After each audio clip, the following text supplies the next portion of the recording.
घरोघरी मातीच्या चुली या मालिकेच्या आजच्या भागाचे लेटेस्ट त्याचबरोबर इंटरेस्टिंग अपडेट आपण आपल्या आजच्या या व्हिडिओमध्ये जाणून घेणार आहोत.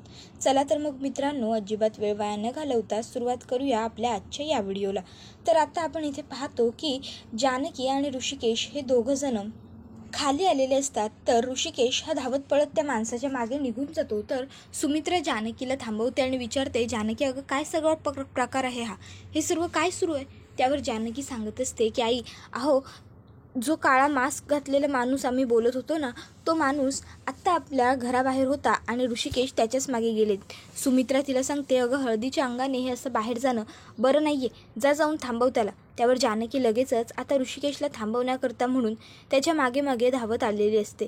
तर आता इकडे ऐश्वर्याला मात्र टेन्शन आलेलं असतं. ऐश्वर्या विचार करायला लागते, बापरे, मास्कवाला माणूस म्हणजे हा तोच तर माणूस नसेल ना, कशाला आला बिंडोक इथे.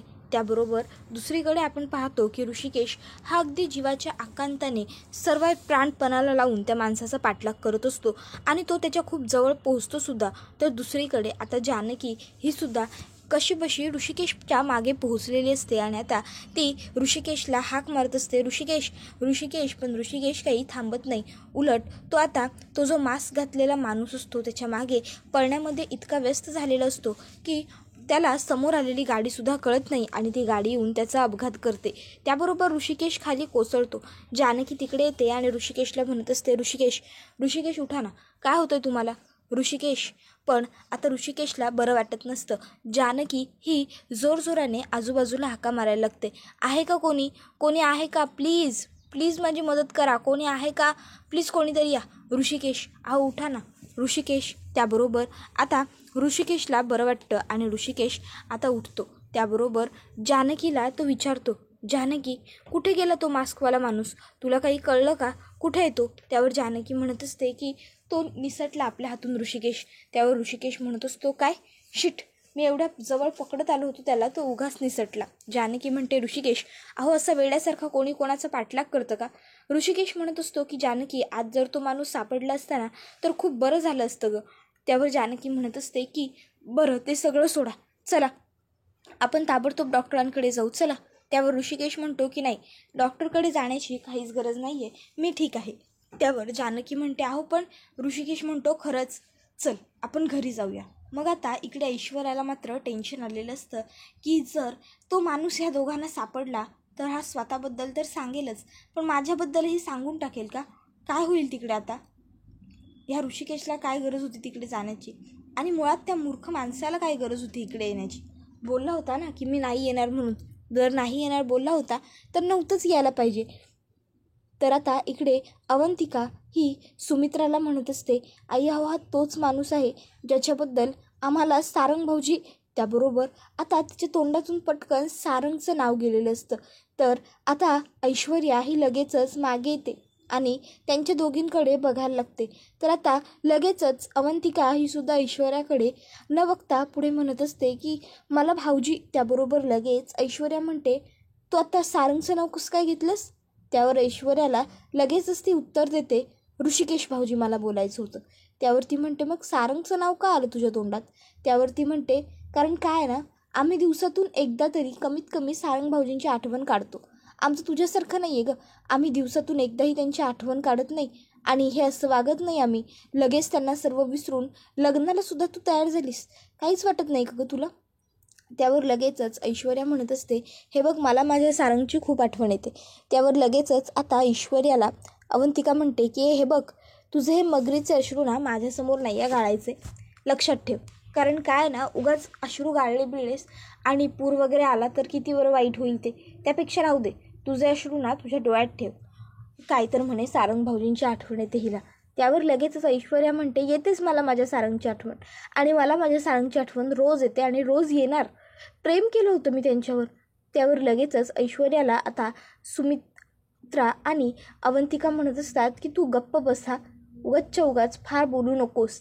आणि ऐश्वर्या, तुला त्यांची किती आठवण येत असेल ना, हे तर मला अगदी व्यवस्थित माहिती आहे, असं आता लगेचच इकडे अवंतिकासुद्धा म्हणायला लागते. तर आता या दोघींचं भांडण काही थांबत नसतं, वाढतच चाललेलं असतं. ही गोष्ट सुमित्राच्या लक्षात येते. आता या दोघींचं भांडण सोडवण्यासाठी फक्त एकच पर्याय आहे. मग सुमित्रा ओरडते, अरे थांबा, काय सुरू आहे तुमचं? भांडताय काय? घरात प्रसंग काय आपल्या? आणि तुम्हा दोघींचं काय चाललंय? अवंतिका, तू चल बरं माझ्याबरोबर. आणि मग आता लगेचच सुमित्रा ही अवंतिकाच्या हाताला पकडते आणि तिला तिकडनं घेऊन जाते.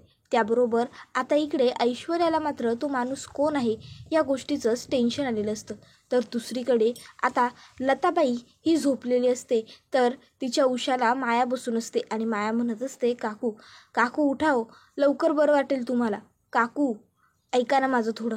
काकू, पण ती फक्त एकच हट्ट धरून असते, मला माझ्या मुलीकडे जायचं आहे, मला माझ्या लेकीला भेटायचं आहे, मला माझ्या लेकीकडे जायचं आहे. इतक्यात तो माणूस पुन्हा तिकडे येतो आणि म्हणत असतो की हे घे, ही औषधं आहेत, त्या म्हातारीला दे. त्याबरोबर लगेचच आता ती म्हणत असते, दादा अहो हवं तर आम्ही तुमच्या पुढे हात जोडतो, पण आता आम्हाला इकडनं बाहेर सोडून द्या. अहो काकू नाही राहू शकत हो ह्या अशा परिस्थितीत घरात.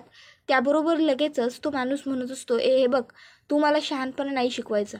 मी काय करायचं ना ते मी बघेन. तुला जितकं काम सांगितलं आहे तितकं तू कर आणि तोंड बंद ठेव. त्या म्हातारीला फक्त समजवायचं, कळलं? जाऊन तिथं बस आणि तिला ते मलम लाव. चल निघ. त्याबरोबर लगेचच आता माया घाबरते आणि लगेचच येऊन लताच्या उशाला बसते. लता तिला म्हणत असते, जानकीकडे जायचं आहे एकदा तरी, जानकी. त्याबरोबर लगेचच आता माया तिला म्हणते की काकू काळजी करू नका, मी आहे ना तुमच्याबरोबर, मी नक्की तुम्हाला तुमच्या जानकीकडे घेऊन जाईन. एक दिवस माझा विश्वास आहे की मला हे सगळं जमेल. पण अशा तुम्ही जर शुद्धीवर नसाल तर जानकीला तुमच्या ओळखणार कसं? त्यासाठी तुम्ही शुद्धीवर असायला हवं ना. म्हणून म्हणते तुम्ही लवकर बऱ्या व्हा, मग आपण जाऊ तुमच्या जानकीकडे. तोपर्यंत जरा दम धरा. त्याबरोबर लगेचच आता ती म्हणत असते, खरंच तू येणार जानकीकडे? त्यावर माया म्हणते, हो खरंच घेऊन जाईन मी. त्याबरोबर आता इकडे सौमित्र हा घरी आलेला असतो, तर अवंतिका ही सौमित्राला सर्व गोष्टी ह्या अगदी डिटेलमध्ये सांगत असते. तो माणूस आला, त्याला मग दादांनी बघितलं, मग दादा त्याच्या मागे गेले, मग लगेचच आता दादा गेल्यावर वहिनीसुद्धा गेली वगैरे वगैरे सगळं आता अवंतिका ही सौमित्राला सांगत असते. त्यावर सौमित्र म्हणतो, काय बाप रे, घरात एवढं सगळं घडलं आणि मला साधं कळलंसुद्धा नाही, हे कसं शक्य आहे? मी आलो आणि तो सुद्धा बाहेर चाललेलाच असतो त्यांना बघायला. तोपर्यंत त्या ठिकाणी ऋषिकेश आणि जानकी हे दोघंही परत आलेले असतात. आता ऋषिकेशला लागलेलं असतं, जानकीने त्याला आधार देत आणलेलं असतं.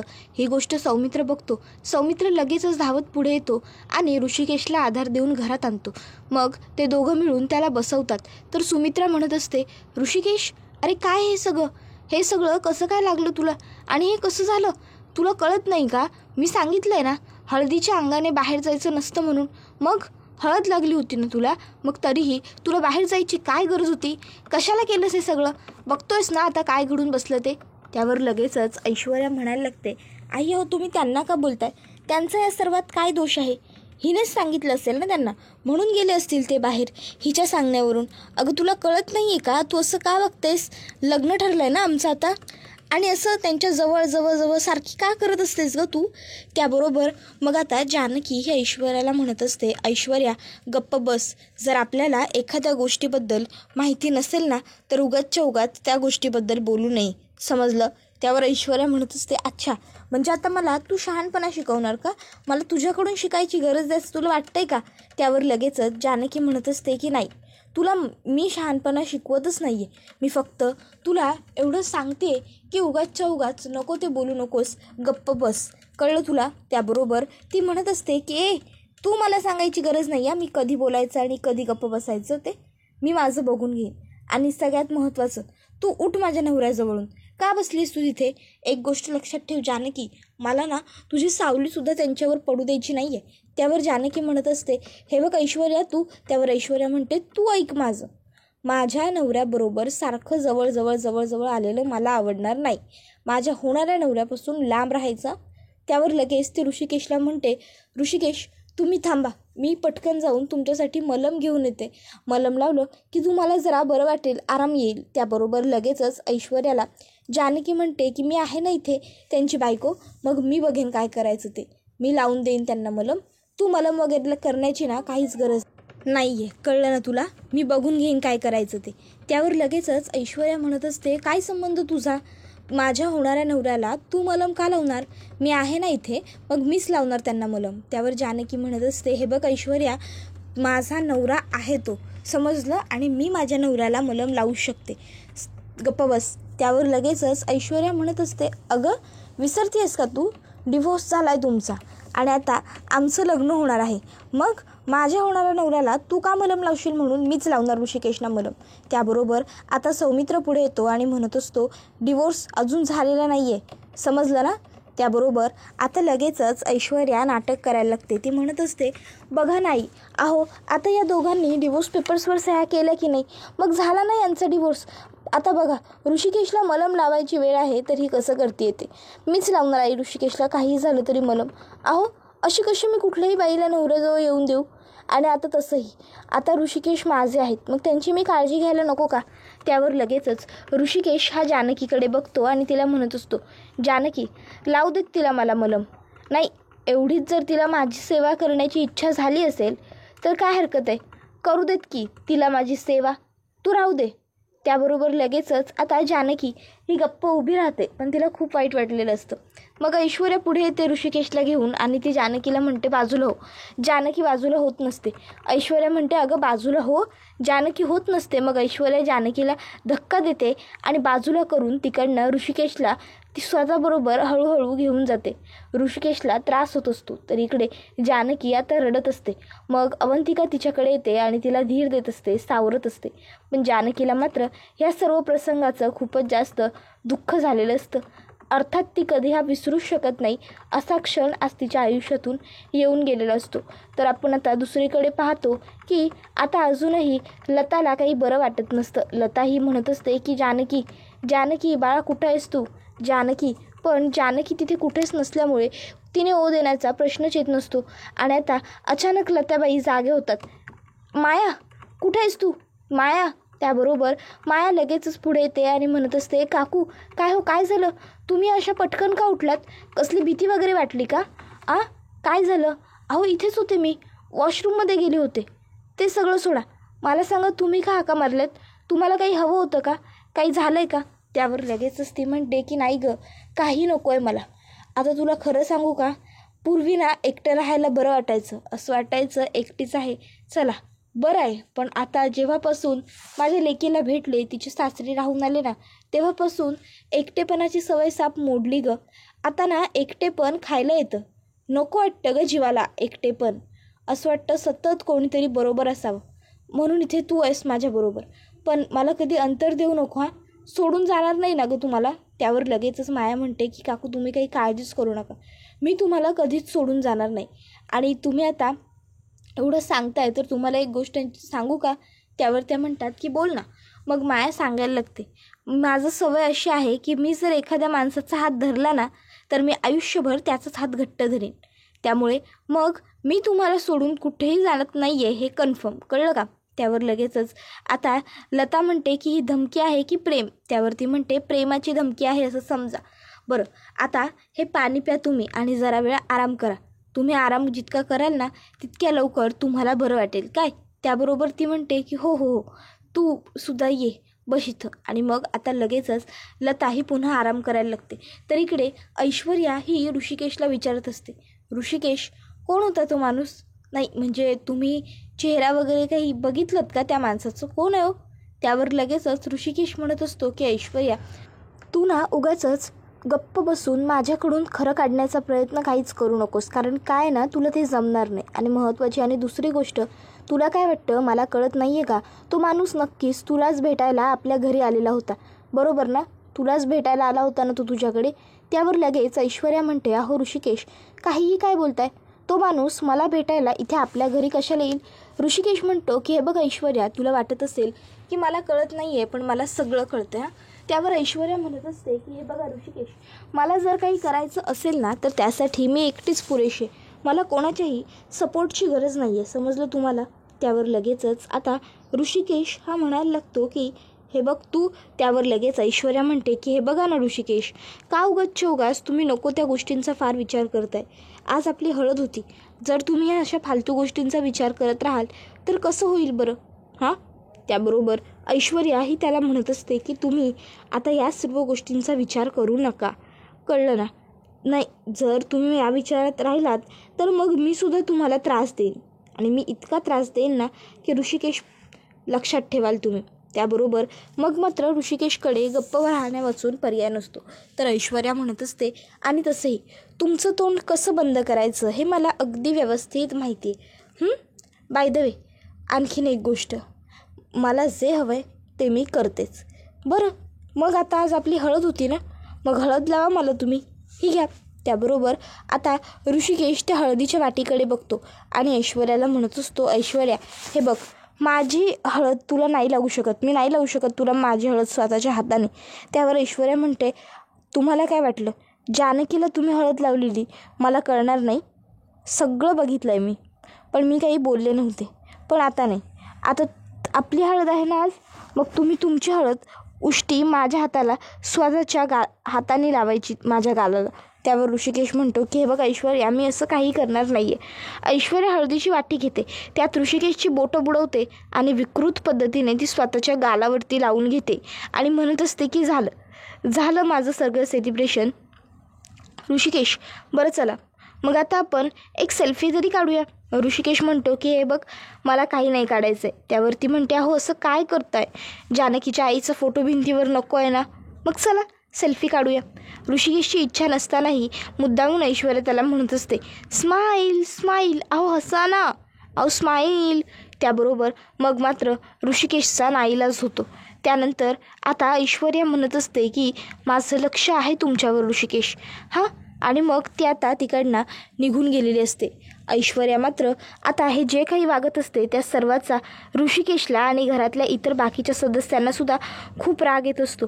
पण सध्या जानकीची आई तिच्या ताब्यात आहे, त्यामुळे कोणीच तिला काहीच बोलू शकत नसतं आणि याच गोष्टीचा फायदा ती पुरेपूर घेत असते. ऋषिकेशबरोबर सेल्फी काढून झाल्याच्या नंतर ती मुद्दाम म्हणते, ऋषिकेश अहो बघा ना, सर्व सेल्फी किती क्यूट आणि प्रिटी आलेत ना. त्यावर ऋषिकेश मात्र त्यातली एकही सेल्फी बाजू पूर्ण बघत नाही. ती आता इकडनं निघून गेलेली असते. ऋषिकेश मात्र आता शांतपणे जरा विचार करत असतो. तर ऋषिकेश हा आता विचार करत असतो तर ऐश्वर्या त्याला म्हणते, काळजी घ्या आणि लवकर झोपा, जाते. आणि ती तिकडनं निघते. तर आता इथे ऋषिकेशच्या खोलीमध्ये जानकी, अवंतिका, सौमित्र त्याचबरोबर ऋषिकेश चौघंही जण झालेले असतात. आता चौघांमध्ये चर्चा सुरू असते की हे सर्व नेमकं काय सुरू आहे, कोण असेल कोण तो मास्कवाला माणूस, काहीच कळायला मार्ग नाही आहे. असा विचित्र माणूस येतो काय आणि जातो काय, मला तर ना खूप जास्त काळजी वाटते. त्याबरोबर आता लगेचच इकडे त्यांना ऋषिकेश म्हणायला लागतो की मला कळलं आहे तो माणूस कोण आहे. जानकी म्हणते, कोण आहे ऋषिकेश? त्यावर ऋषिकेश म्हणत असतो, सयाजी विखे पाटील. त्याबरोबर हे नाव ऐकून सगळ्यांनाच खूप मोठा आश्चर्याचा धक्का बसतो. तर आता नंतर ऐश्वर्या ही ती सयाजीरावांना भेटायला गेलेली असते. तर आता तिचा पाठलाग करत त्या ठिकाणी ऋषिकेश, सौमित्र, अवंतिका, जानकी चौघंही पोहोचतात. आता अवंतिका म्हणते, लाज नाही वाटत का गं ऐश्वर्या, हां? त्याबरोबर मग मात्र आता ऐश्वर्या गप्प राहते. तर लगेचच आता सगळेजण ऐश्वर्याला बघून चिडलेले असतात, कारण ऐश्वर्या ही तिथे तिच्या वडिलांना म्हणजेच विखे पाटलांना भेटायला गेलेली असते आणि ती त्यांना घट्ट मिठी मारून उभी असते. त्याबरोबर जानकी ऐश्वर्याला म्हणते, ऐश्वर्या तुझा हा खोटारडेपणा आमच्यासमोर चालणार नाही आहे. अजून काही नाटक बाकी आहे का तुझं, की झालं आहे सगळं? त्याबरोबर मग मात्र आता इथे ऐश्वर्या म्हणत असते, हे बघा तुम्ही सगळे काय बोलताय. त्यावर जानकी म्हणते, तू आता गप्प बसा. बस इन्स्पेक्टर साहेब, हे बघा हा पुरावा, की आणखीन काही पुरावा हवा आहे? त्याबरोबर इन्स्पेक्टर म्हणतात की नाही नको, इनफ. त्याबरोबर हा व्हिडिओ इथेच संपतो.